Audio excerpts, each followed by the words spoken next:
अस्सलाम वालेकुम। Grip on take के एक और व्लॉग में आपको खुश आमदीद कहता हूँ। उम्मीद करता हूँ कि आप लोग बिल्कुल ठीक ठाक होंगे। तो जो हमारा टॉपिक है वो है बेरिंग डैमेज एनालिसिस। और इसका जो मकसद है ना कि आप लोग अंडरस्टैंड कर लें विजुअली बेरिंग को देख के कि अब बेरिंग का मोड ऑफ फेलियर क्या है, क्यों बेरिंग फेल हुआ है। ये अक्सर हम लोग क्या करते हैं, बेरिंग फेल हो रहे होते हैं हमारे, कॉन्टीन्यूसली हम लोग बेरिंग को निकालते हैं, नए बेरिंग लगाते हैं, वो भी हमें कम लाइफ दे रहे होते हैं। तो कॉन्टीन्यूसली जो है ना ये बेरिंग फेल हो रहे होते हैं। अब उसमें हम डिफरेंट ब्रांड्स को चेंज करके देख लेते हैं लेकिन कोई फ़र्क नहीं पड़ रहा होता। तो आज की वीडियो का मकसद ये है कि जब आप लोग बेरिंग आपका फेल हो और जब आप उसको निकालें तो एक दफ़ा आप उसको विजुअली देख लिया करें, जिससे आपको पता चल जाए कि यार ये बेरिंग क्यों फेल हो रहा है और नेक्स्ट टाइम वो बेरिंग फेल ना हो। ये वो सारे बेरिंग के फेलियर्स हैं जिनको हम लोग वन बाय वन डिस्कस करेंगे। आज की जो व्लॉग है उसमें हम ये पहले तीन को डिस्कस करेंगे, जिसमें फटीग, वियर और क्रोजन है। कि फटीग की वजह से जो बेरिंग फेल हो रहे होते हैं, और वियर की वजह से और क्रोजन की वजह से, इनके आगे सब टाइप भी हैं कि वो क्यों फेल हो रहे हैं, ये होता क्या है और आप उनसे कैसे बच सकते हैं। फिर नेक्स्ट व्लॉग में हम लोग electrical erosion, plastic deformation and fracture and crack को हम लोग डिस्कस करने वाले हैं। तो स्टार्ट करते हैं हम लोग फटीग से। अब फटीग सबसे पहले हम देखते हैं कि होता क्या है। The change in the structure which is caused by the repeated stress develop in the context between the rolling element and the raceway। Fatigue की वजह से आपका रोलिंग एलिमेंट और रेसवे में जो थोड़ा सा ना वो स्ट्रक्चरल चेंजेज आ जाती हैं, उसको हम फटीग कहते हैं। अब इस फटीग की ना बेसिकली दो टाइप्स होती हैं, एक सब सरफेस फटीग और एक सरफेस इनिशिएटेड फटीग है। इन दोनों को हम वन बाय वन डिस्कस करेंगे। पहले हम सब सरफेस इनिशिएटेड फटीग को डिस्कस करते हैं। अब ये होती क्यों है?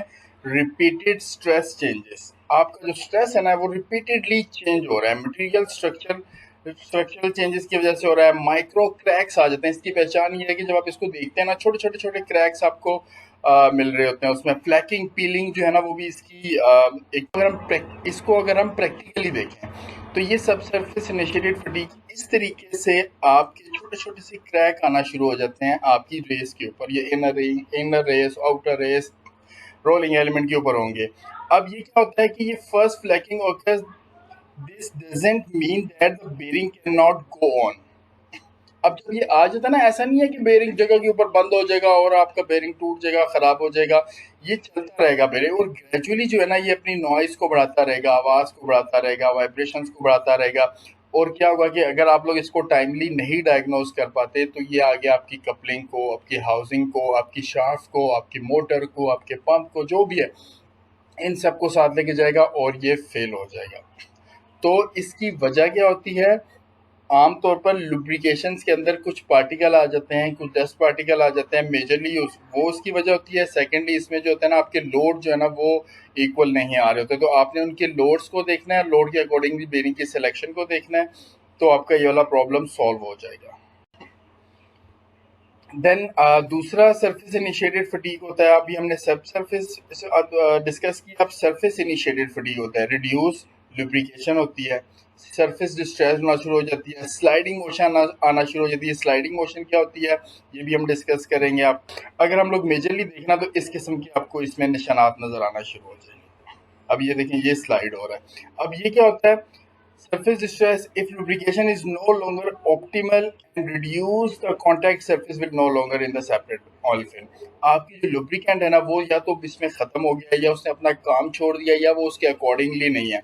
जैसे ही वो ख़त्म होगा तो आपका मेटल टू मेटल कांटेक्ट यानी रोलिंग एलिमेंट रेसवे के साथ टच होना शुरू हो जाएगा। जब वो टच होना शुरू होगा तो वो सरफेस को जो है ना वो फटीग वहाँ पे पैदा करना शुरू कर देगा, और यहाँ से इस तरह से एब्रेशन स्टार्ट हो जाएगी। आपका जो सरफेस है ना वो उखड़ना शुरू हो जाएगा, जिसकी वजह से सडनली आपका बेरिंग टेम्परेचर रेज करना शुरू कर देगा, और रिजल्ट ये होगा कि आपका बेरिंग बहुत बुरे तरीके से जो है ना वो डैमेज हो जाएगा।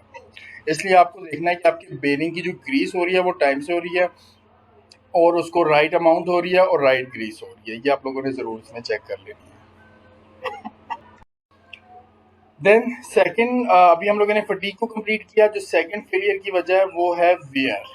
अब वेयर में दो हैं, एक एब्रेसिव वेयर है और एक एडहेसिव वेयर है। पहले हम देखें वेयर क्या होता है। वेयर आई थिंक सब लोगों को पता है कि जो मेटल जो होता है ना वो उसमें से रिमूव होना शुरू हो जाता है, उसको हम लोग वेयर कहते हैं।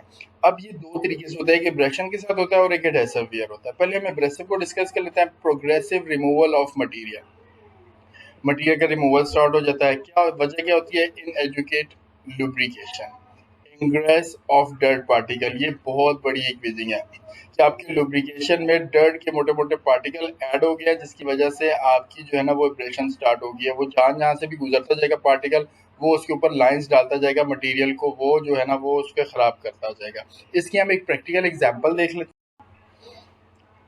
हैं। ये देखें, अब ये एक सफेरी का रोलर बेरिंग है, उसका ये इनर रिंग है। अब देखिए यहाँ पे इस पूरा यहाँ से ब्रशन हुई है, ये वाली ब्रशन यहाँ पे, ये ठीक है।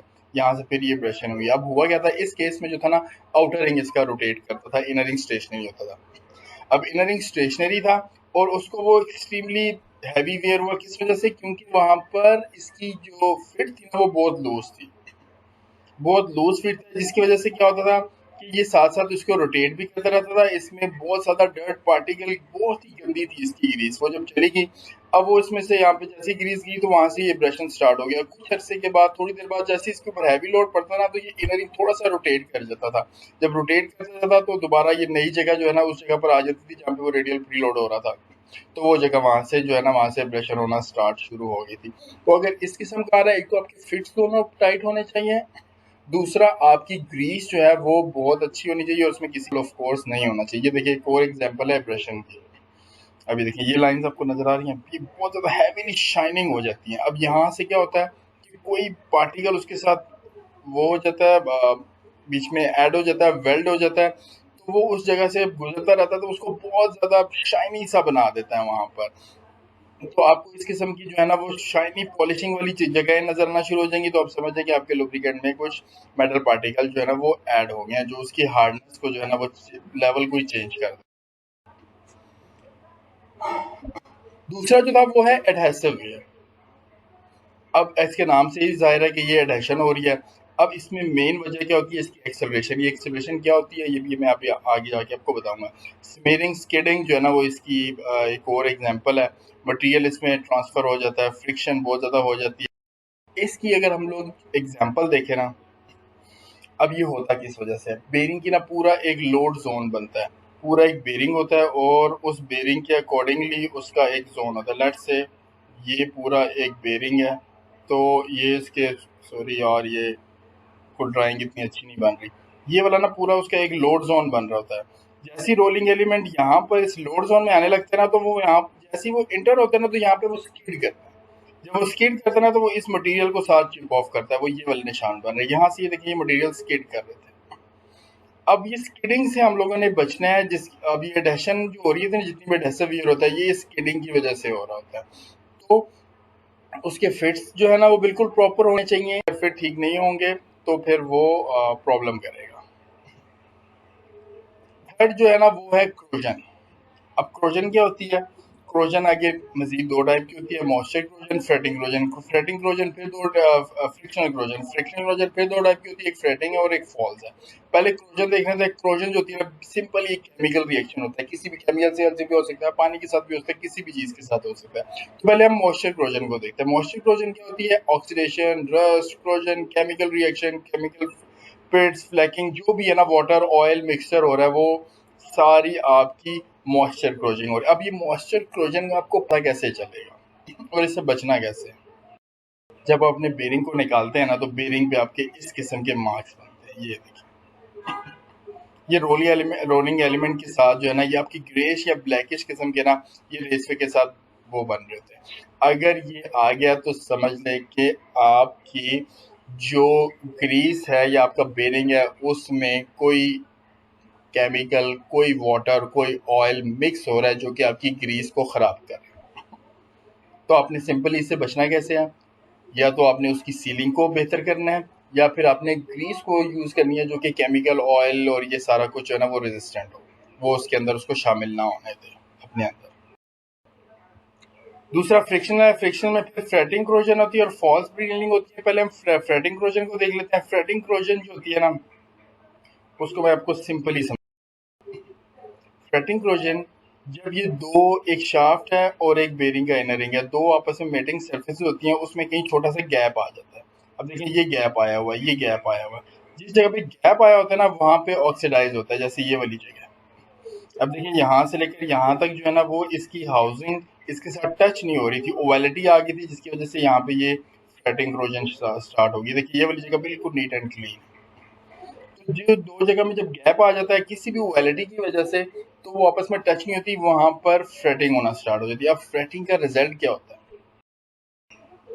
ये होता है फ्रेटिंग है, क्यों ये फ्रेटिंग जो होती है ना जस्ट लाइक सेम होती है, जिस तरह दीवारों में सेम लग जाती है ना, तो वहां से बहुत ज्यादा स्ट्रक्चर वीक हो जाता है। इस तरह ये भी आपकी बेरिंग को बहुत ज्यादा वीक कर देती है, और रिजल्ट क्या होता है कि आपका बेरिंग टूट जाता है, डैमेज हो जाता है, ब्रेक हो जाता है, यहाँ से रोलिंग एलिमेंट इसको क्रैक कर देता है, यहाँ पे क्रैकिंग आना शुरू हो जाती है आउटर इनरिंग जिस भी सरफेस पे ये लगती है।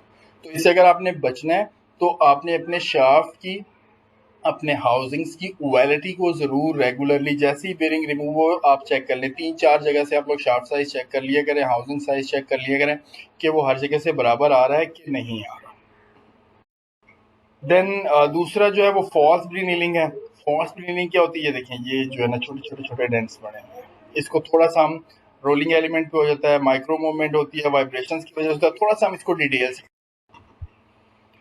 देखिए। ये छोटे छोटे डेंट्स, अब ये होता क्यों है? जब आपकी स्टेशनरी एप्लीकेशन के ऊपर एक मशीन खड़ी हुई है और वहां पर आपकी जो है वाइब्रेशन बहुत ज्यादा हैवी है, अक्सर हम कहीं से गुजरते हैं ना तो वहां पर वाइब्रेशन हो रही है जमीन पर, तो वहां पे ये रोलिंग एलिमेंट जो है इसके साथ टच होना शुरू हो जाता है। ये देखें यहाँ से क्लियर है। अब जो भी लोड जोन वाला एरिया होता है ना जहाँ पे वो नीचे टच हो रहे थे रोलिंग एलिमेंट वॉल्स, तो वो क्या होते हैं, ऐसा लगते लगते लगते लगते वहां पर एक छोटा सा एक गड़ा बनाना शुरू कर देते हैं। अब ये गड़े की इंटेंसिटी डिपेंड करता है वाइब्रेशन के ऊपर, अगर वाइब्रेशन ज्यादा होगी तो गड़े बड़े होंगे, अगर वाइब्रेशन कम होगी तो बिल्कुल छोटे छोटे से गड़े भी होंगे। लेकिन छोटे भी होंगे, जैसे ही आपका बेरिंग चलेगा तो ये वहां पर बहुत ज्यादा वाइब्रेशन पैदा कर देगा और बहुत ज्यादा टेम्परेचर दे देगा। तो आपने क्या करना है, जो आपकी स्टेशनरी एप्लीकेशन होती है उसको भी आपने रेगुलर जो है वो चलाते रहना है, ताकि इस किस्म की ऑकवर्ड सिचुएशन से आप लोग बच सकें। Thank you very much. उम्मीद है कि आपको आज का टॉपिक और आज का व्लॉग पसंद आया होगा। अगर ये आपके लिए इन्फॉर्मेटिव भी रहा है ना, तो प्लीज़ आपने मेरे चैनल को यार ज़रूर सब्सक्राइब करना है, और आपने इस वीडियोस को अपने फ्रेंड्स और कलीग्स के साथ जो भी आप लोग इससे रिलेटेड हैं उनको ज़रूर शेयर करना है, ताकि ये इन्फॉर्मेशन उन तक भी पहुँच सके। अगली वीडियो तक के लिए अपना ख्याल रखिएगा। मुलाकात होगी नेक्स्ट वीडियो में। अल्लाह हाफिज़।